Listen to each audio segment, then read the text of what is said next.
Hello भाई लोग, मैं हूँ फैक्ट भाई। अब एक बात इमेजिन करो, आपके स्कूल के लंच की घंटी बजी और जैसे ही आप अपना डब्बा खोलते हो वैसे ही टेबल में पड़े डब्बे में आपको 8 पैरों वाला जिंदा ऑक्टोपस दिखाई देता है। तो आप क्या करोगे? उल्टी। यही चीज दुनिया के कोने में स्कूल के बच्चे बड़े ही मजे से चाट चाट के खाते हैं। पर स्कूल की गुत्थी सुलझाने से पहले मुझे ये बताओ कि आपके स्कूल में रिसेस कितना लंबा होता है? आधा घंटा? 45 मिनट? आपके जले पर नमक छिड़कने के लिए फ्रांस के स्कूल्स अपने बच्चों को पूरा 2 घंटे का ब्रेक देते हैं। जी हाँ, पर आखिर इतने लंबे ब्रेक में एग्जैक्टली चलता क्या है? लेकिन एक तरफ है ये स्कूल्स जो एटलीस्ट अपने बच्चों का पेट तो भरते हैं, पर वहीं जापान के स्कूल में इन नन्हे मुन्ने बच्चों को खाना देने के बजाय उनसे ऐसे खाना परोसने से लेकर लोगों का झूठा थाल उठाने तक का काम कराया जाता है। लेकिन क्यों? क्या वहाँ लोगों की कमी है या सीन कुछ और ही है? ये सब हम जानेंगे in our today's video title school lunches you probably never heard of. Number 1, Japan. और जैसा मैंने आपको बताया, जापान के स्कूल में छोटे छोटे नन्हे मुन्ने बच्चों से कैफेटेरिया का काम कराया जाता है। अरे रुको, इससे पहले तुम जापानीज स्कूल पर चाइल्ड लेबर का अपराध लगा दो। लेट मी टेल यू, ये पूरा सिस्टम बच्चों के भले के लिए ही डिजाइन किया गया है। तो ऐसा है ना कि पहले तो जापान के स्कूल में जब तक बच्चा हाई स्कूल में नहीं पहुंच जाता तब तक उसे झक मार के स्कूल का खाना ही खाना पड़ता है, जिसमें एक पूरा जापानीज 56 भोग with rice, fish, soup, veggies और दूध के साथ सर्व किया जाता है। लेकिन सबसे मजेदार बात ये है, ये खाना सर्व क्लास के बच्चे खुद ही करते हैं, वो भी एकदम properly, hair nets, aprons, gloves और फेस मास्क पहनकर। पर सिर्फ छोटे बच्चे ही नहीं, बल्कि ये सिस्टम हाई स्कूल तक चलता है। और ये सब करने के पीछे का कारण है कि जापान के स्कूल्स को अपने बच्चों को टीम वर्क, सेल्फ अवेयरनेस जैसी चीजें सिखानी है, इसलिए वो लोग इस नायाब टेक्निक का इस्तेमाल करते हैं। पर इनका ये मजेदार तरीका यही नहीं रुकता, बल्कि जापानीज स्कूल लंच के द्वारा अपने बच्चों को डाइट और न्यूट्रिशन का भी पाठ पढ़ाते हैं। यानी हर दिन बच्चे जो भी खाना खा रहे हैं, वो खाना कहाँ से आया, कैसे पकाया गया, वो हमारे बॉडी के लिए क्यों अच्छा है, और ऐसी ही कई चीजें उन्हें पढ़ाई जाती हैं। और वो लोग इस क्लास को शोकुइकू बुलाते हैं, जिससे उनको काफी फायदा भी हुआ है, क्योंकि उसी की बदौलत आज सब डेवलप्ड नेशन में से जापान ही ऐसा देश है जिनकी पब्लिक में सबसे कम मोटे लोग दिखाई देते हैं और जिसका डायरेक्ट श्रेय स्कूल में सिखाए जाने वाले शोकुइकू को जाता है। Number 2, America. क्या आपको भी फ्री खाना चाहिए? तो पहुंच जाओ अमेरिका, क्योंकि पिछले 76 सालों से यूएसए अपने नेशनल स्कूल लंच प्रोग्राम यानी NSLP के जरिए स्कूल्स में कम में या फुल टू फ्री में खाना दिया जा रहा है, जिसमें बच्चों के ट्रे में आपको एक वेल बैलेंस मील दिखाई देगा, जहां अक्सर प्रोटीन के लिए चिकन या हैम परोसा जाता है, जिसके साथ फाइबर्स और कैल्शियम के लिए साइड में सब्जियां, बीन्स या सैलड भी दिख जाएगा। और ये सब पौष्टिक चीजों के साथ कुछ पीने के लिए दूध या जूस का पैकेट भी दिया जाता है, जिसके बाद बच्चों के लंच को एक मीठा एंड देने के लिए अक्सर कोई फ्रूट या गर्मा गर्म ब्राउनी सर्व की जाती है।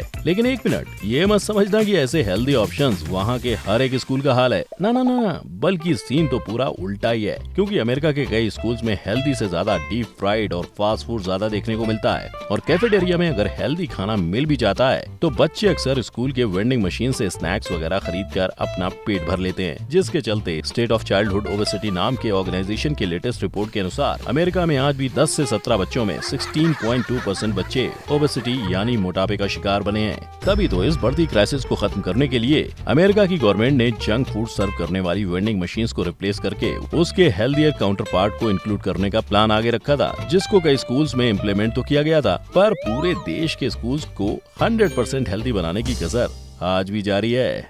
Number 3, Italy.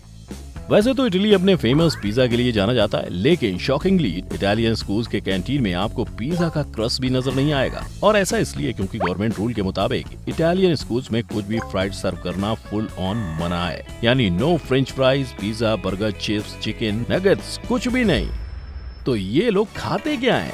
इनके स्कूल के कैफेटेरिया में आपको फुल ऑन नवाबों वाला फील आएगा, क्योंकि इनके यहाँ स्कूल लंच के नाम पे 3 कोर्स मील सर्व किया जाता है, जिसमें सबसे पहले प्लेट में स्टार्च से भरा डिश जैसे राइस, पास्ता या सूप सर्व किया जाता है। उसके बाद मेन कोर्स में मीट, फिश, एग और चीज के साथ बनाए डिश प्लेट में मिल जाते हैं। इन सब के साथ शरीर में विटामिन का बैलेंस बनाए रखने के लिए प्लेट में भर भर के सब्जियां और फल सर्व करना तो भूल ही नहीं सकते। और ऐसे एंड होता है उनका लंच ब्रेक, जिसके बाद जैसे ही शाम होने लगती है तब इनको स्नैक्स के तौर पर कोई फ्रूट सर्व किया जाता है। लेकिन इनके यहाँ बच्चों को सिर्फ स्कूल के खाने तक रिस्ट्रिक्ट नहीं किया जाता है, बल्कि अगर बच्चा चाहे तो ब्रेक में अपने घर जाके मस्त पेट पूजा भी कर सकता है और किसी किसी स्कूल में बच्चों को अपना टिफिन लाने की इजाजत भी दी जाती है। यानी देखा जाए तो इटालियंस का फंडा सिंपल है, खाना है तो खाओ वरना अपना जुगाड़ लगाओ। Number 4, south Korea.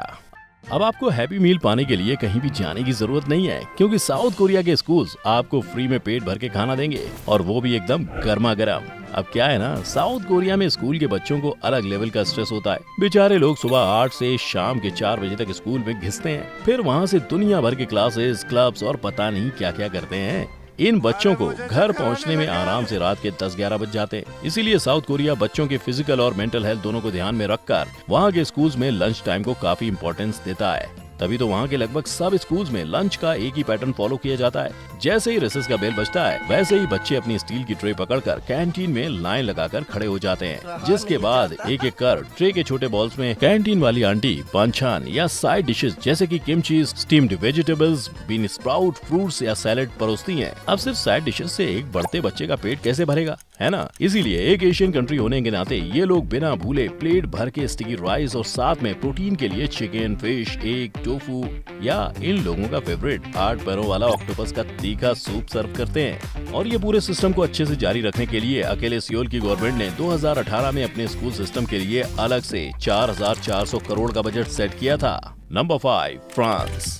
हमारे यहाँ तो स्कूल में रिसेस मुश्किल से आधा घंटे का होता है, लेकिन फ्रांस के स्कूल बड़े दिलदार हैं। तभी तो ये लोग अपने बच्चों को पूरे 2 घंटे का ब्रेक देते हैं। और दें भी क्यों ना, क्योंकि खाने पीने के मामले में जो देश दुनिया का गैस्ट्रोनॉमिक कैपिटल माना जाता है, उसके स्कूल ब्रेक्स भी तो उस लेवल पर होंगे ना। तभी तो वहाँ के स्कूल्स में बच्चों को किसी रेस्टोरेंट की तरह फर्स्ट कोर्स, फिर मेन कोर्स और लास्ट में डिजर्ट सर्व किया जाता है, जिसमें सबसे पहले फर्स्ट कोर्स में बच्चों के प्लेट में आपको लेंटिल्स या सब्जियों से बना सैलड दिखेगा, जो भरपूर सब्जियों और मीट से भरे मेन कोर्स के साथ फॉलो किया जाएगा। पर हफ्ते में एक बार इन्हीं मीट वेजिटेरियन ऑप्शन में चेंज हो जाता है। अब क्योंकि फ्रेंच पब्लिक ब्रेड और चीज के बिना सांस भी नहीं ले सकती, इसलिए मेन कोर्स में फ्रेश ब्रेड और चीज भी ऐड किया जाता है। और ये मस्त वाले भरपेट भोजन को एंड करने के लिए डेजर्ट में अक्सर फ्रूट्स या कोई फ्रेंच डेजर्ट दिया जाता है। लेकिन फ्रेंच गवर्नमेंट सिर्फ रेस्टोरेंट वाले फील पर ही नहीं रुकती, बल्कि उन्होंने अपने बच्चों के हेल्थ पर भी फोकस किया है। तभी तो फ्रेंच गवर्नमेंट ने स्कूल्स में 50% खाना ऑर्गेनिक सोर्सेज से सर्व करने का कंपल्शन कर दिया है,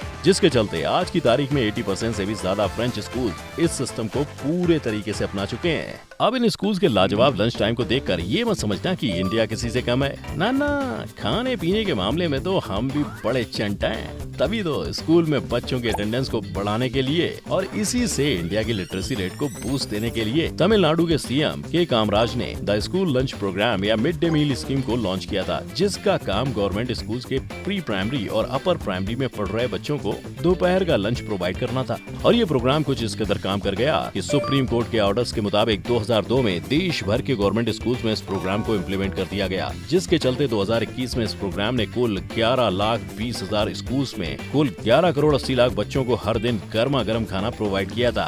पर आपको क्या लगता है, एजुकेशन की इम्पोर्टेंस को समझाने के लिए सिर्फ मिड डे मील की स्कीम ही काफी है, या सरकार को इस स्कीम के अलावा हमारे देश के लिटरेसी रेट को बढ़ाने के लिए कुछ और चीजों पर काम करना चाहिए? अपना जवाब नीचे कमेंट में अपनी राय लिखकर बता सकते हैं। साथ ही वीडियो पसंद आई हो तो लाइक और शेयर करना मत भूलना, और ऐसे ही वीडियोस देखते रहने के लिए चैनल को सब्सक्राइब करके बेल आइकन हिट कर देना। हमारी मुलाकात होगी ऐसे ही वीडियो के साथ, तब तक के लिए जय हिंद।